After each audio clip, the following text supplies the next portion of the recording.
पाकिस्तान के मारूफ यूट्यूबर रजब भट्ट पर एक खातून ने इल्जाम लगाया कि रजब भट्ट अपनी वालिदा के साथ मेरे घर आए और वादा किया कि हमें आपके 6 लाख रुपए इकट्ठे हुए जिस मदरसे को आप बना रही हैं, हम आपको 6 लाख देंगे, आप इसकी तामीर करवा लीजिएगा। जनाब अली उसके मुकाबले में रजब भट्ट ने इस खातून को क्या जवाब दिया और साथ ही साथ जिन यूट्यूबर्स ने उस खातून का इंटरव्यू किया उनके हवाले से रजब भट्ट ने क्या कुछ कहा, सब कुछ आपको अपनी इस वीडियो में बताऊंगा। रजब भट्ट के बारे में खातून ने कहा कि रजब भट्ट के जब 5 लाख सब्सक्राइबर से रजब भट्ट के घर में गई और मैंने कहा कि मैं जिस घर में रहती हूँ मैं चाहती हूँ कि मेरे घर के ग्राउंड फ्लोर में और फर्स्ट फ्लोर पे एक मदरसा बन सके। मैं खुद टॉप फ्लोर पे रहती हूँ और ये मेरी ख्वाहिश है। मेरे पास इतने वसाइल नहीं है कि मैं मदरसा बना सकूं या मैं वहां पर कंस्ट्रक्शन करवा के मदरसे में पढ़ने वाले बच्चे बच्चियों को पढ़ा सकूं। अब जनाब वो खातून रजब भट्ट के पास पहुंची बकौल खातून के। अब रजब भट्ट ने क्या जवाब दिया वो आगे चलकर बताऊंगा। खातून कहती है मैं उनके पास गई तो उन्होंने मुझे अपने घर बिठाया, बड़े अच्छे तरीके से ट्रीट किया और मुझे उस व्लॉग में लिया और कहा कि आपने अपना बैंक अकाउंट नहीं बताना, हम बैंक अकाउंट अपनी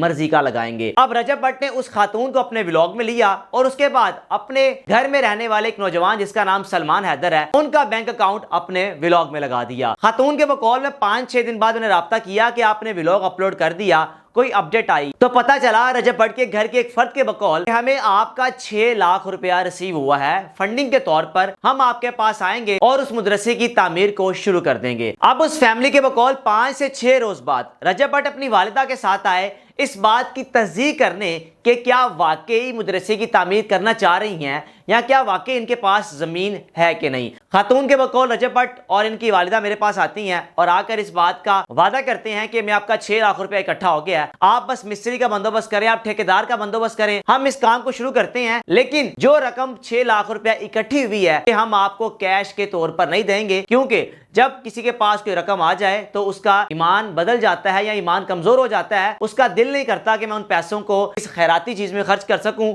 वो पैसे अपने पास रख ले, जिस वजह से मैं ये पैसे अपने पास रखूंगा, जितने पैसों की जरूरत होगी मैं देता रहूंगा। अब उस खातून के बकौल रजब भट्ट ने पहली मरतबा 53,000 रुपए दिए। 53,000 में मैंने ठेकेदार वगैरह काम करके शुरू कर दिया, वो भी तरले मिनते के बाद। मैं बार बार इनके घर जाती रही कि खुदारा जो पैसे इकट्ठे हुए हैं मुझे बताए तो सही, मैं कुछ करूं तो सही।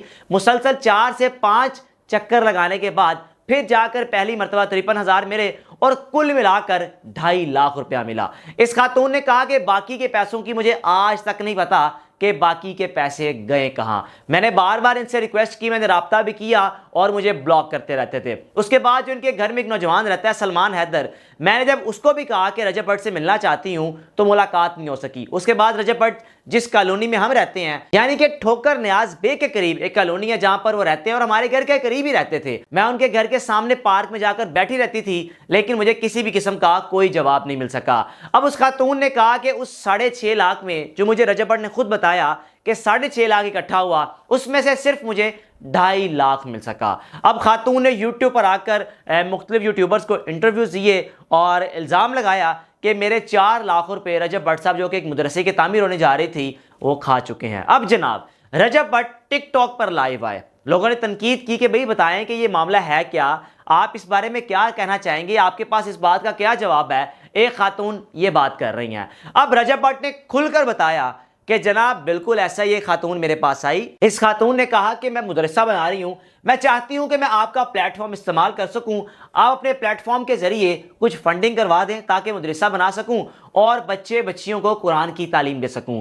रजब भट्ट ने कहा कि मैंने इनको अपने व्लॉग में लिया, मैंने कहा कि बेफिक्र हो जाएं, मैं आपकी पूरी मदद करूंगा, क्योंकि मेरे लिए भी एक प्राउड की बात होगी, नेकी की बात होगी कि मैं एक नेकी के काम में हिस्सा डाल रहा हूं। रजब भट्ट के बकौल ये खातून मेरे पास आई, मुझे इनका नाम भी नहीं पता, मैंने इनको अपने घर बिठाया, इज्जत दी, मेरी वालदा ने इज्जत दी और ये खातून बार बार मुसलसल दुआएं देती जा रही थी। उसके बाद रजब भट्ट ने कहा कि मैं इनके घर भी गया इस बात की तस्दीक करने, तो मुझे पता चला कि वाकई यहाँ पर नीचे काम हो रहा है और पैसे यहाँ पर लगेंगे, जो कि मैंने ग्राउंड फ्लोर को कंप्लीट करवा दिया है। आप यहाँ पर अपने काम को कंटिन्यू करें, पहले यहाँ पर मदरसे में जितने भी बच्चे आते हैं उनको पढ़ाएं, उसके बाद हम फर्स्ट फ्लोर को शुरू कर देंगे। अब रजब भट्ट कहने लगा कि मैंने जब उनको ये कहा इसका काम कंप्लीट हो गया, आप बच्चे और बच्चियों को पढ़ाना तो शुरू करें। तो इस खातून की गुफ्तगू से, इस खातून के चाल चलन से मुझे महसूस हुआ कि हो सकता है कि इस खातून की नीयत ठीक नहीं है, जो मुझे शक भी हुआ और उसके बाद मैंने इस खातून से राब्ता नहीं रखा। रजब भट्ट ने कहा कि उन 6 लाख में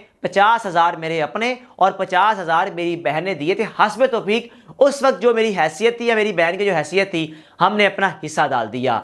रजब भट्ट के बकौल के मैंने घाट घाट का पानी पिया हुआ है। मैं इस खातून की नीयत को समझ चुका था कि जब मैं कह भी रहा हूं कि ग्राउंड फ्लोर तैयार हो गया, आप यहां पर बच्चे और बच्चियों को कुरानी तालीम देना शुरू करें, हम फर्स्ट फ्लोर भी तैयार कर लेंगे। आपकी हमारी बात तो ग्राउंड फ्लोर की भी थी, वो तो कंप्लीट हो गई। उसके बाद रजब भट्ट ने कहा कि मैं मुसलसल देखता रहा कि इस खातून ने अपने उस घर में किसी भी किस्म की कोई कुरानी तालीम हासिल करवाने के लिए बच्चे बच्चियों का कोई भी एडमिशन नहीं लिया। जिसके बाद मैंने ये फैसला किया कि बाकी की रकम मैं इस खातून को नहीं दूंगा। मैंने बाकी की रकम एक क्रिश्चियन कम्युनिटी में किसी लड़की की शादी थी, वहां पर मैंने जहेज के तौर पे वो पैसे दे दिए और मेरे पास जो फंडिंग आई मैंने अपने सर से वो कर्ज उतार दिया। अब जनाब ये तो सारा मामला हो गया। अब जिस यूट्यूबर ने, जिनका नाम मुदस्सिर है, वो मेरे दोस्त भी हैं, उन्होंने कहा कि यार मैंने जो इंटरव्यू किया, रजब भट्ट ने मुझ पर इल्जाम लगाया कि मैंने 15,000 रुपये लिए या दिए, उसके बाद मैंने इस खातून का इंटरव्यू किया। ये बात सरासर गलत है। मैं चाहता हूं कि रजब भट्ट साहब इस चीज़ की इन्वेस्टिगेशन करें और मुझ पर इस इल्ज़ाम को साबित करें। मैं कलमा पढ़ के कहता हूं, मुदस्सिर की बातें, जो चैनल जिसका हवाला भी रजब भट्ट ने दिया कि ये वो यूट्यूबर है। अब जो लफ्ज़ इस्तेमाल किया वो मैं करना नहीं चाहता, जो कि मैं समझता हूँ कि नाजायज़ लफ्ज़ था और वो लफ्ज़ इस्तेमाल करना नहीं बनता था कि यूट्यूबर के हवाले से। अल्लाह ने आपको इज़्ज़त दी, आपको मुकाम दिया और इसी तरह आप ग्रो किए। और आखिर में रजब भट्ट ने कहा कि मैंने फैसला किया है कि मेरे पास जो भी आएगा मैं उसको नहीं मिलूंगा, क्योंकि जितने भी पाकिस्तान के मारूफ यूट्यूबर्स हैं कोई किसी को नहीं मिलता और उनके फिर भी व्यूज़ आ रहे हैं। मैंने फैसला किया मेरे दरवाजे के आगे 10 लोग आए, 20 आए, 50 आए, सारा दिन बैठे रहें, लेकिन मैं किसी को भी नहीं मिलूंगा। अगर मिल भी लूँ, लोगों के चैनल मोनेटाइज हो भी जाएं और उसके बाद भी अगर मेरी इज्जत करेंगे, मेरे साथ ये सलूक करेंगे, तो मेरा तो दिल दुखेगा। वो अपने उस व्लॉग में, अपने उस लाइव सेशन में वो आबदीदा भी हुए। वालिदा ने हौसला दिया कि हमने अपना काम करते रहना है, आप अपना काम करते रहो, लोग कुछ भी कहते रहें, आपने लोगों को किसी भी किस्म का बॉदर नहीं करना, अपना काम कंटिन्यू रखें। इज्जत और जिल्लत देने वाली अल्लाह की ज़ात है।